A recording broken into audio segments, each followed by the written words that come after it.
Being a year 13 is weird. Now, hopefully if you've clicked on this video, it's because you agree with that sentiment. Being a year 13 is weird.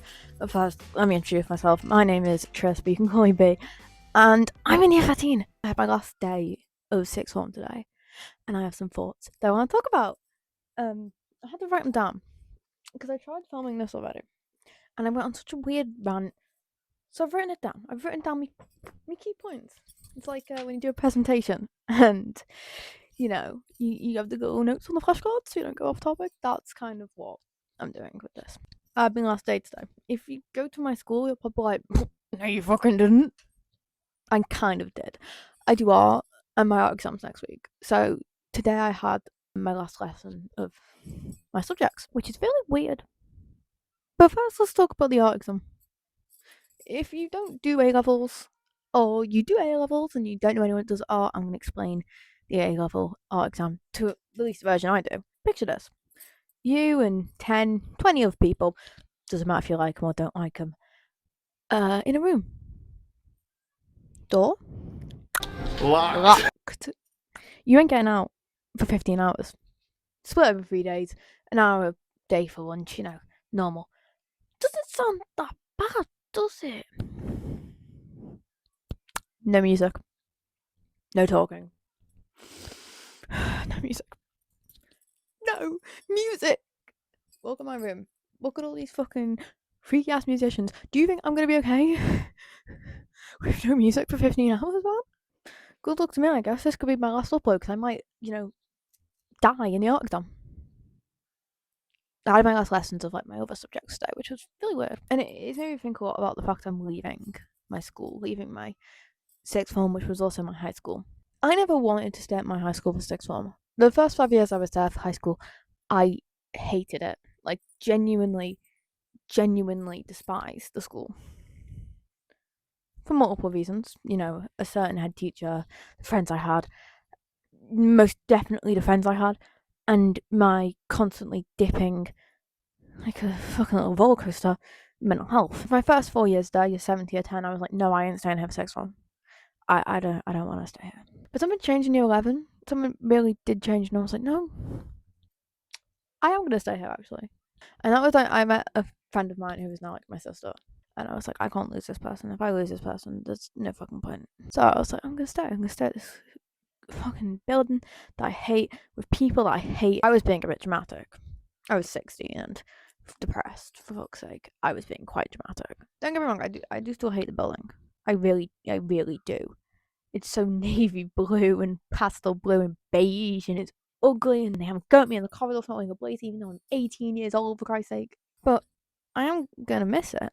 Me and two friends, we walked around the building today and kind of filmed little stuff, reminiscing on stuff that happened, and it made me really emotional. Even though I felt like I was quite well at hiding it, it made me really emotional because I realised I'm actually gonna miss this place.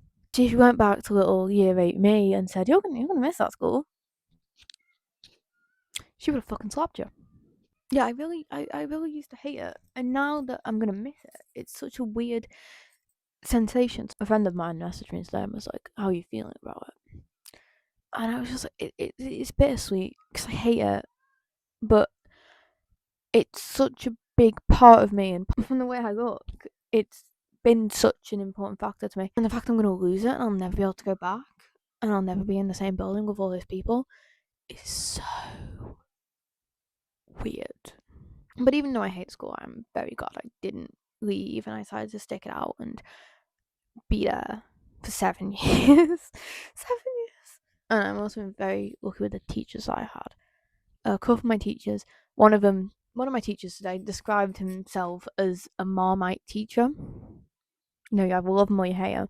And I think that's the same for all of my teachers, honestly. You either love them or you hate them, bar one who everyone loved. I'm very lucky. One of my art teachers, she's taught me since I was, God, 13, I think. And there has been times where we fucking hated each other.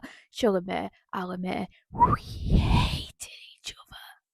But I've got to 18 and God, I am so thankful for her for never giving up on me, because I've got to a point where I'm getting a grade A in art, which is something I never thought would happen because I think so lowly of my own art because it's art is something you have to create with your own hands and your own mind, your own talent. You can, with subjects, you can learn the writing frames and you can learn how the exam wants you to answer, but art, you can't really do that.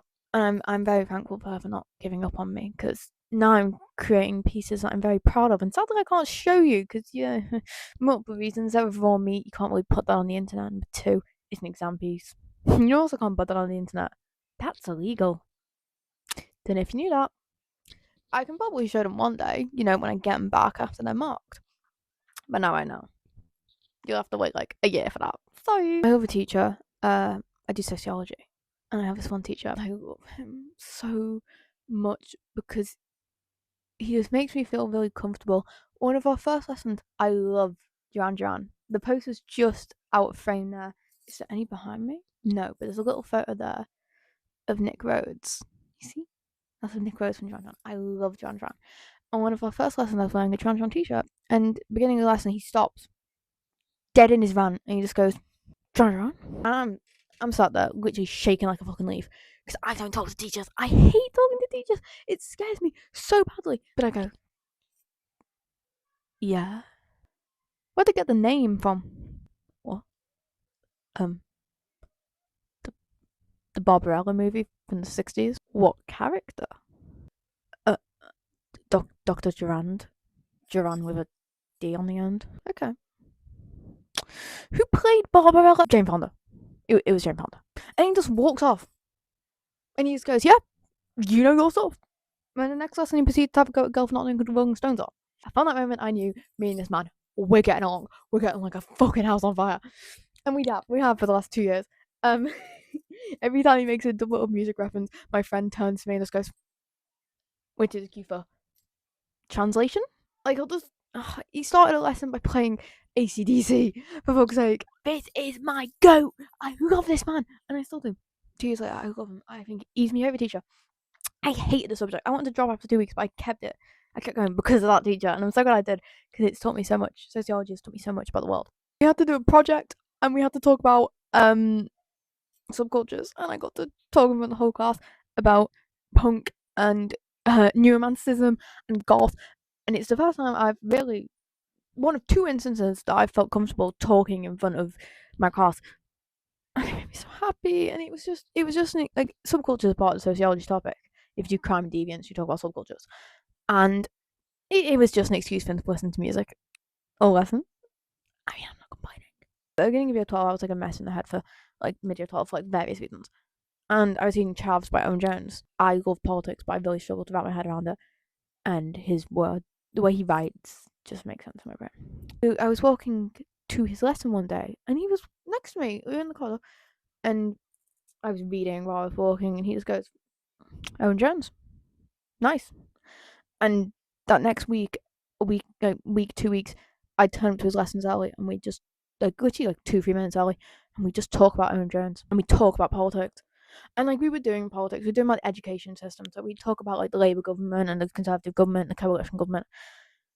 But it was really nice to talk to someone, that sort of stuff. And like, he's a self-proclaimed Marxist and feminist, and like, he openly admitted in front of the class once that I was the coolest in the class.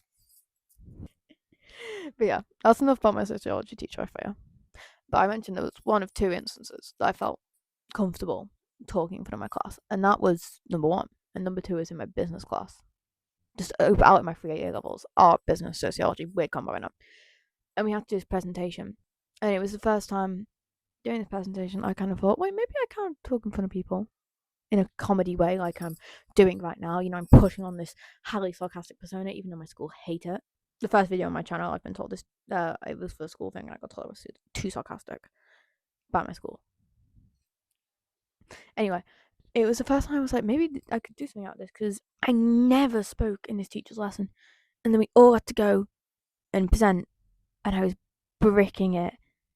But I got up in front of my whole class, and I was giving it some energy. Like, I was proper. And like, my hands were shaking.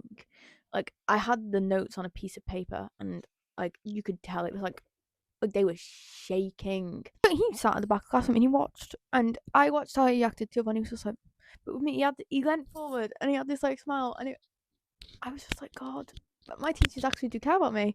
I'm just reminiscing on sixth form now. That wasn't in my notes. I think I spent 5 years in high school and I did not get better, and I spent 2 years at sixth form in the same fucking building, and I'm a completely new person. And I thank that to my teachers. I thank that to the fact that I had a stable, actually loving friend group for once. I have to owe that to as well the fact I was in counselling. In counselling, it's shocking. You couldn't guess by this setup that I'm not okay in the head. I'm very okay in the head. But I was in counselling, and I really like Joe Slaw, in case you couldn't tell by that little cameo.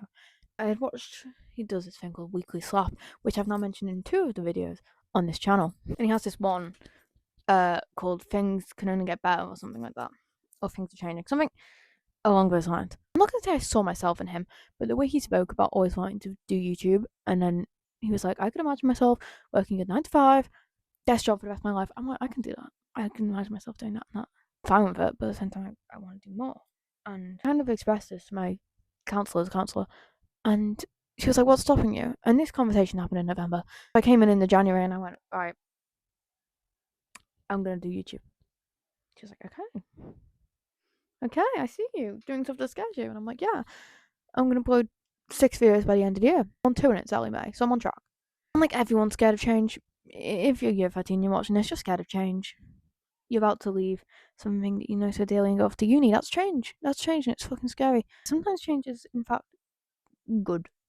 And I had never seen change as good my whole life. I saw it as something to be terrified of and something to avoid. But everything's caught up to me now, Student finance, tuition, accommodation, uni, firms and insurances. If you are year 13, you probably know everything that I just said, and it probably sent a shiver, a shudder down your spine, because it has sent one down mine many a times. And Grace, you'll be very annoyed at me to say that I was avoiding that for as long as possible. You're probably going, ugh, why would you do that? I kind of thought it'd go away or sort itself, but I've done it. It's helped me come to terms that change is good as well as bad, but most of the time it is good. To any year 13s watching people going for A-levels, here is the important thing. We get the longest summer we will ever have, and we're 18. We can have fun, and that's what matters. This summer, this is a pledge. Anyone who knows me personally can hold me to this from this video. I am not going to let anything hold me back. I'm going to do anything I can. Because I have spent too long holding myself back. You can hold me to that. Any of my friends watching this, you can hold me to that. I promise. I'm not going to let anything hold me back. And even though I'm stressed, and every year 13 watching this is like, of course you're fucking stressed, because you're stressed as well, probably. It's going to be alright. I'm really bad at handling my stress. If you're friends with me, you probably notice I've been snapping loads, and I've been a bitch, and I've been so on edge, and that's because sometimes it feels like everything doesn't fit in my head. This time in 5 weeks, all my exams will be over. And I will be okay again, because I will not have this stress, these exams looming over me on the back of my head going, oh my god, you're going to fuck up your whole life. Because I'm not going to fuck up my whole life, because I know what I'm doing, and I will know what I'm doing when my revision is done, which it is always done. So, if anything I've said relates to you, you could be year 13, you could be year 11, you could be sitting exams from other countries I don't even fucking know about. Doesn't matter. If anything that I've said relates to something you're going through, this is for you. It's going to be okay. Number 1, you're going to get through it. Number 2, change can be good, it also can be bad, and it can be scary, but let that fear fuel you. Keep fucking going. And number 3, and this is the most important one, have fun. So yeah, expect to hear a bit more from me from now on. I've got 3 videos filmed that I haven't edited. I've got a full list of ideas that as soon as my exam's over in 5 weeks, I will be filming so much. So, get used to my face and my pink hair. Thank you so much for watching. Subscribe, like the video, leave some advice in the comments if you have any advice for future sitting grade levels or GCSEs or you have in the past. If it doesn't help someone else, it might help me. Me and Schrat. Say bye bye.